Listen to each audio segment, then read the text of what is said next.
Group 2 సంబంధించి group 2, group 3 పోస్టులు పెంచాలని చెప్పేసి ఎగ్జామ్స్ కూడా కొంచెం వాయిదా వేయాలని చెప్పేసి గ్రూప్ 2, గ్రూప్ 3 ఎగ్జామ్స్ మధ్య కొంచెం సమయం ఇవ్వాలని చెప్పేసి ఓయూ జేఏసీ నేత మోతీలాల్ ఇక్కడ ఆమరణ నిరాహార దీక్ష చేపట్టడం జరిగింది. వెంటనే పోలీసులు అరెస్ట్ చేయడం జరిగింది. ఓయూ పోలీస్ స్టేషన్లో ఉన్న ప్రస్తుతం ఇవాళ ఏంటి మీ కార్యాచరణ ఏం ప్రకటించారు? సార్, ప్రభుత్వం మీద వ్యతిరేకతతో గత ప్రభుత్వం మీద వ్యతిరేకతతో ఇంకో ప్రభుత్వం తీసుకొచ్చి ఊర్లోకి వెళ్ళి నిరుద్యోగ జేఏసీలుగా ఫామ్ అయ్యి ప్రభుత్వాన్ని స్థాపించడంలో కీలక పాత్ర పోషించడం. దాని తర్వాత 6 నెలలు టైం అయింది. దాని తర్వాత గవర్నమెంట్కి రిప్రజెంటేషన్ ఇచ్చినారు. ఇందిరా పార్క్ వేదికగా వాళ్ళ యొక్క సమస్యలను వాళ్ళ డిమాండ్లను చెప్పినారు.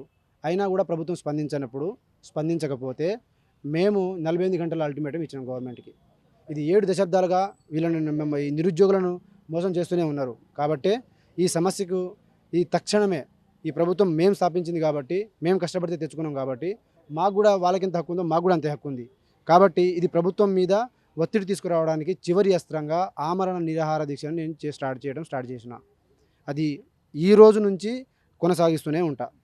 గ్రూప్ విషయంలో కావచ్చు, గ్రూప్ పోస్టుల విషయంలో కావచ్చు, డిఎస్సి విషయం కావచ్చు, ఆర్టీసీ ఉద్యోగాలు కావచ్చు, నిరుద్యోగులకు సంబంధించిన ఏ విషయమైనా సరే అన్ని విషయాల మీద గవర్నమెంట్ మా దగ్గర వచ్చి కూర్చోవాలి, మా సమస్యను వినాలి, పరిష్కారం చేయాలి. చేసినంత వరకు ఇది ఆమరణ నిరాహార దీక్ష చేస్తూనే ఉంటా. ఇది పోలీస్ స్టేషన్లో అయినా, రేపు హాస్పిటల్కి అయినా, ఎక్కడైనా దీన్ని కంటిన్యూ చేస్తూనే ఉంటా. మీరు తెచ్చుకున్న ప్రభుత్వాన్ని మీరే చెప్తున్నారు అంటే మీరు తెచ్చుకున్న ప్రభుత్వం మీ మాట వినే పరిస్థితులు లేదా? ఇప్పుడు మీరు దీక్ష వరకు వచ్చారంటే మేము చెప్తున్నాం. నేను ఇప్పుడు నెక్స్ట్ రేపు మాట్లాడుతుందా, రేపు వింటుందా, ఎల్లుండి వింటుందా అనేది మాకు తెలియదు. వినేంతవరకు వినేలాగా చేయగలిగే శక్తి మాకుంది. వినేంతవరకు వినేలాగా మేము ఒత్తిడి తీసుకొస్తాం. ఖచ్చితంగా దీనికి వెనకడుగు చేసేది లేదు.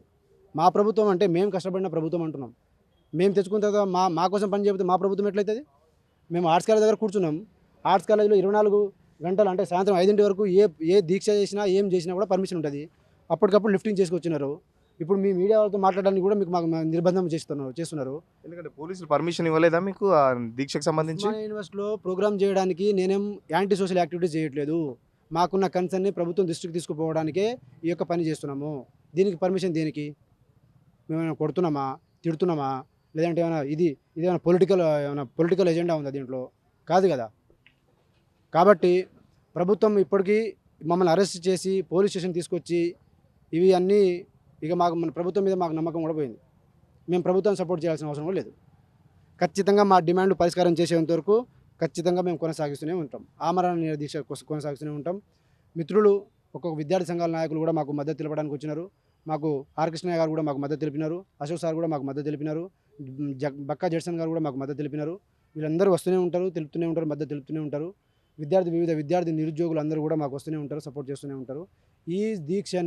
ఈ ఆమరణ నిరాహార దీక్ష అనేది 70 సంవత్సరాలు చూసి ఏగిపోయినాం. కాబట్టి ఇది అల్టిమేట్గా మేము ఒక ప్రభుత్వం మీద ఒక బలమైన ఒత్తిడి తీసుకురావడం కోసమే మా యొక్క ఆలోచన విధానం.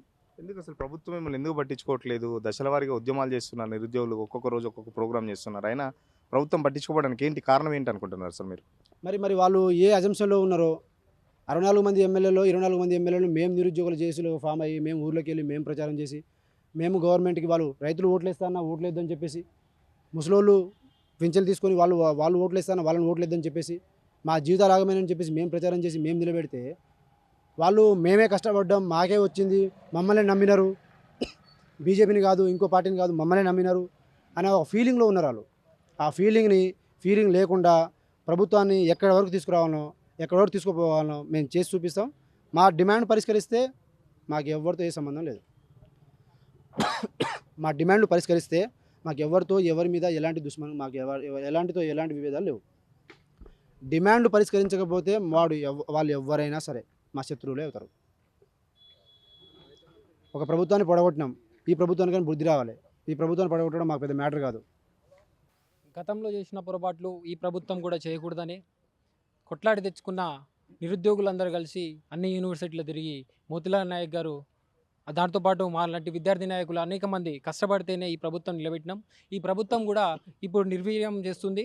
ఉద్యోగాల్లో కావచ్చు, మాకు ఇవ్వాల్సిన పోస్టులు భర్తీలో కావచ్చు, వెనుకడుగు 1:2లో వాళ్ళకు గ్రూప్ 1లో కావచ్చు, మెగా డిఎస్లో కావచ్చు, ఇక టీచర్ ఉపాధ్యాయుల పోస్టులో కావచ్చు, వాళ్ళు పోస్టులు ఇంకా మిగిలిపోయిన పోస్టులు కూడా ఉన్నాయి. అదేవిధంగా గ్రూప్ 1 గ్రూప్ 2ల పోస్టులు పెంచాలని, డిఎస్సిల పోస్టులు పెంచాలని, అదేవిధంగా గత ప్రభుత్వము మేము యుక్త వయసులో ఉన్నాం, కొట్లాడనీకి మాకు శక్తి ఉంది, ఈ ముసలిడ్లు ఏం కొట్లాడలేవు, మేమే కొట్లాడాలి, ఈ నిరుద్యోగుల కోసం కొట్లాడింది ఈ విద్యార్థి నాయకులే, ఈ మోతీలాల్ గారికి పూర్తి మద్దతు ఇవ్వడానికి ఉస్మానియా యూనివర్సిటీ జనసేన విద్యార్థి విభాగం పూర్తి మద్దతు కూడా తెలుపుతుంది.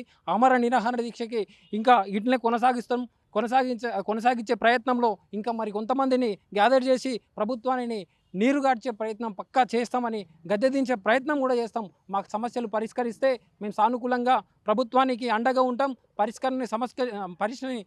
పరిష్కరించకపోతే మేము ఉవ్వెత్తున నిప్పురవ్వలేక ఎగిసిపడే శక్తి కూడా మాకుందని ఈ ప్రభుత్వానికి గట్టిగా చెప్తున్నాం. ఓకే, ఇప్పుడున్న ప్రజెంట్ ప్రాబ్లం ఏంటంటే గ్రూప్ 2 అండ్ గ్రూప్ 3 సంబంధించిన పోస్టులకి దీనికి సంబంధించి కొన్ని ఇంక్రీజ్ చేయాలి. ఎందుకంటే దాంట్లో గ్రూప్లు బ్యాక్లాగ్ పోస్టులు లెక్క నెక్స్ట్ క్యాలెండర్కి వేస్తూ అంటారు, ఇవన్నీ అంటారు. కానీ ఇప్పుడు దాదాపు లాస్ట్ టైం చేసిన గవర్నమెంట్ వల్ల మాకు చాలా ఇబ్బంది అయింది. ఇప్పుడు వచ్చిన గవర్నమెంట్ కూడా సేమ్ అదే రిపీట్ చేస్తుంది. ఎందుకంటే ఏం చెప్పారు, మీ డిసెంబర్ లోపల 2 lakhs వరకు మేము జాబ్స్ ఇస్తామని మేనిఫెస్టోలో పెట్టారు. మేనిఫెస్టోలో పెట్టేది ఒకటి, ఇక్కడ చేసేది ఒకటి. అది బాగలేదు. ఎందుకంటే ఇప్పుడున్న ఎగ్జామినేషన్స్ కూడా వాళ్ళు ఎట్లా పెడతారంటే ఇదే ఎగ్జామినేషన్ మళ్ళీ ఎట్లా అంటే అదే విధంగా పెడతారు. కానీ ఇప్పుడున్న పోస్టులు తక్కువ ఉన్నాయి. కొంచెం దయచేసి ఇప్పుడున్న పోస్టులు ఇంక్రీజ్ చేయొచ్చు. ఎందుకంటే చాలామంది తెలియట్లేదు పోస్టులు ఉన్నాయి. ఎందుకంటే 33 డిస్ట్రిక్ట్స్ అయినాయి కాబట్టి టెక్నికల్ ప్రాబ్లమ్స్ వస్తాయి, లీగల్ ప్రాబ్లమ్స్ వస్తాయని చెప్పి ప్రభుత్వం పక్కన చెప్తుంది. అంటే ఏం ప్రాబ్లమ్స్ ఉన్నాయి? టెక్నికల్ ప్రాబ్లమ్స్ అంటే పోస్టులు పెంచడానికి టెక్నికల్ ప్రాబ్లమ్స్ ఉన్నాయి, అందుకే పోస్టులు పెంచట్లేదని చెప్పేసి. టెక్నికల్ ప్రాబ్లమ్స్ ఉన్నప్పుడు వాళ్ళు ఎందుకు మేనిఫెస్టోలో పెట్టారు? అది రాంగ్ కదా. మేము ఏమైనా అడిగామా వెళ్ళాలి అప్రోచ్ చేసి సార్ మా ఎన్ని ఉన్నాయని చెప్పామా? కానీ వాస్తవానికి ఇదివరకు ఒక కమిటీ కూడా చెప్పింది దాంట్లో 1,90,000 పోస్టులు దాకా ఉన్నాయని చెప్పారు. ఇప్పుడు అది అట్లా కాదు కదా. ఎందుకంటే పోస్టులు టెక్నికల్ ప్రాబ్లమ్స్ ఏం లేదు, వాళ్ళు పోస్టులు తలుచుకుంటే ఇచ్చేయచ్చు, దాని ప్రాబ్లం కూడా ఏం లేదు. ఎందుకంటే బ్యాక్లాగ్ పోస్టులు లెక్క నెక్స్ట్ ఇయర్ వేస్తా అంటారు. ఆ నెక్స్ట్ ఇయర్ అనేది అది తెలియదు. కానీ అసలు ఇంతవరకు క్యాలెండర్ లేదు, కానీ మేనిఫెస్టోలో పెట్టారు.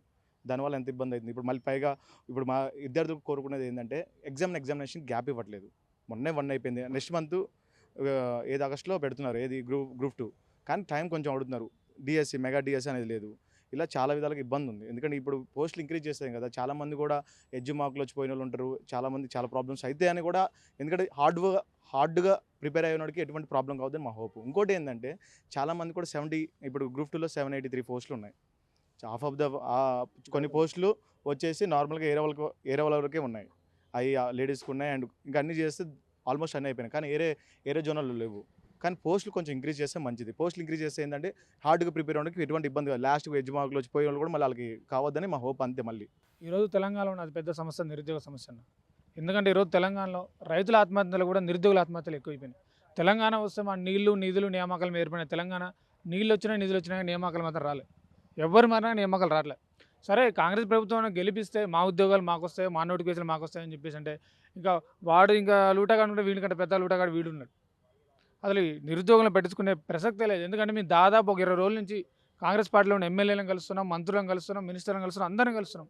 ఎవరు కలిసినా ఎటువంటి రెస్పాన్స్ లేదు. చూద్దాం చేద్దాం సరే మాకు తెలుసులే అని చెప్పేసి ముచ్చడం. కానీ అసలు వాళ్ళు పెంచుతారా పోస్టులు లేదా మరి పరీక్షలు కూడా ఎగ్జామ్ పెడతారా లేదని చెప్పేసి ఇప్పుడు ఒక క్లారిటీ కూడా ఇవ్వని పరిస్థితి. ఇప్పుడు ఏరుకోరి చిన్న ఒక సామెత ఉంటుంది, ఏరుకోరి తెచ్చుకున్న మూడు ఎగిరిగిరి తిన్నట గట్నే ఉంటుంది. ఏరుకోరి రేవంత్ రెడ్డిని తెచ్చి ఇప్పుడు మా నిరుద్యోగుల ముడి మీద అంటుంటారు అందరం కలిపి. కాబట్టి నిరుద్యోగులు అర్థం చేసుకోండి, సమస్య మనది కాబట్టి మనమే పోరాడాలి ఖచ్చితంగా. ఎందుకంటే ఆనాడు కాంగ్రెస్ ప్రభుత్వం మాట ఇచ్చింది. ఆ రోజు సీఎం రేవంత్ రెడ్డి గారు ప్రెస్ క్లబ్లో మాట్లాడుతూ ఖచ్చితంగా గ్రూప్ 2 పోస్టులు ఒక 2,000, గ్రూప్ 3 పోస్టులు 3,000 పెంచి మేము పరీక్ష నిర్వహిస్తామని చెప్పేసి ఆ రోజు ప్రెస్ క్లబ్లో మాట్లాడడం జరిగింది. ఆ మాట ప్రకారం ఎగ్జామ్ పెట్టమంటాం కదా. అయితే మంత్రులను కలిసి ఏమంటారు అన్న, వీళ్ళు మంత్రులు ఏమంటారంటే ఆల్రెడీ ఉన్న నోటిఫికేషన్ చదువుకోండి, మళ్ళీ మేము కొత్త జాబ్ క్యాలెండర్ ఇచ్చే ప్రయత్నం చేస్తాం. మీరు ఉన్న పోస్టులకి పోస్టులు కలపడానికి చేత కాలేదు. మీ జాబ్ క్యాలెండర్ ఎప్పుడు ఇస్తారు, మీ జాబ్ ఎప్పుడు చదవాలి? అది ఇంకేదో కొత్త జిల్లాలు చేస్తామని చెప్పేసి ఇంకోటి అంటున్నారు. మళ్ళీ ప్రెసిడెన్షియల్ ఆర్డర్ అదంతా తీసుకురావాలి, దానికి ఒక సంవత్సరం లేట్ అవుతుంది. మళ్ళీ అదైంది ఇదని చెప్పేసి మళ్ళీ జాబ్ క్యాలెండర్ కూడా ఏదో బోల్తా కొడితే ప్రయత్నం చేస్తూ ఉన్నారు. కాబట్టి ఖచ్చితంగా గ్రూప్ 2, 3 పోస్టులు పెంచే పరీక్ష నిర్వహించాలని చెప్పేసి కూడా మేము డిమాండ్ చేస్తూ ఉన్నాం. అలాగే గ్రూప్ 1 కూడా 1:100 గురించి కూడా మన జీవన్ రెడ్డి గారు మాట్లాడుతూ 1:100 సాధ్యం కాదు, అది ఇంకా మన లీగల్గా చాలా ఇష్యూస్ వస్తాయని చెప్పి చెప్పడం జరిగింది. మరి ప్రతిపక్షంలో ఉన్నప్పుడు బట్టి విక్రమార్క గారు ఏం మాట్లాడారంటే దీని గురించి 1:100 ఖచ్చితంగా ఇవ్వాల్సింది సాధ్యమైందని చెప్పేసి వారు మాట్లాడడం జరిగింది. ఇప్పుడు జీవన్ రెడ్డి గారు కూడా తెలియదు, బట్టి విక్రమార్క గారు లేదా, బట్టి విక్రమార్క గారు కూడా తెలియదు, జీవన్ రెడ్డి గారికి తెలియదు. ఇద్దరు ఒకటే కదా, కాంగ్రెస్ పార్టీ కదా. ఇప్పుడు ప్రతిపక్షంలో ఉన్నప్పుడు ఒక తీరు మాట్లాడతారు, అధికార పక్షంలో ఉన్నప్పుడు ఒక తీరు మాట్లాడతారా? కాబట్టి ఖచ్చితంగా గ్రూప్ 1 కూడా 1:100 ఇవ్వాల్సిందే. ఇక్కడ మా మెయిన్ డిమాండ్ ఏంటంటే నిరుద్యోగ సమస్యలు తీర్చాల్సిందే. నిరుద్యోగుల భుజాల మీద మీరు ఎక్కినారు. నిరుద్యోగులు కష్టపడకపోతే ఈరోజు కాంగ్రెస్ ప్రభుత్వం అధికారంలోకి వచ్చే లేదు. ప్రతి ఒక్క నిరుద్యోగి కూడా తాను ఎమ్మెల్యేగా పోటీ చేస్తే ఏ విధంగా కష్టపడి పోటీ తిరుగుతాడో ఆ విధంగా తిరిగి కాంగ్రెస్ ప్రభుత్వం అధికారం తీసుకొస్తే మీరు నిరుద్యోగులను పట్టించుకునే నాదులు లేడు. ఆనాడు రాహుల్ గాంధీ కూడా ఎలక్షన్ల ముందు సెంట్రల్ లైబ్రరీ కానీ మన ఆర్టీసీ క్రాస్ రోడ్ కానీ వచ్చి నిరుద్యోగుల సమస్య ఏది ఉంటే నిరుద్యోగ సమస్య పరిష్కరించిన తర్వాత మేము ముందుకెళ్తామని చెప్పడం జరిగింది. కానీ ఈరోజు మాత్రం ఎటువంటి స్పందన లేదు ఎవరి దగ్గర నుంచి కూడా. ఇప్పటికైనా రేవంత్ రెడ్డి చెప్పినట్టు అంటే గతంలో లైబ్రరీలో చెప్పినట్టు మాకు ఉద్యోగాలు పెంచి తదనంగా పరీక్షలు కూడా పెట్టేసి గ్రూప్ 2 గ్రూప్ 3లో ఆ పోస్టులు పెంచాలని చెప్పేసి నిరుద్యోగులు కోరుతున్నారు. నా దీక్ష కంటిన్యూ అవుతుందని చెప్పేసి ఆ కంటిన్యూ చేస్తే పోలీస్ స్టేషన్ అయినా సరే నన్ను హాస్పిటల్లో తీసుకెళ్ళిన అక్కడ కూడా ఆ దీక్ష విరమించే ప్రసక్తి లేదని చెప్పేసి మరోపక్క ఓయూ జేఏసీ నేతలు చెప్తున్నారు. కెమెరా పర్సన్ మహేష్తో Suresh, signal TV, OU police station నుండి.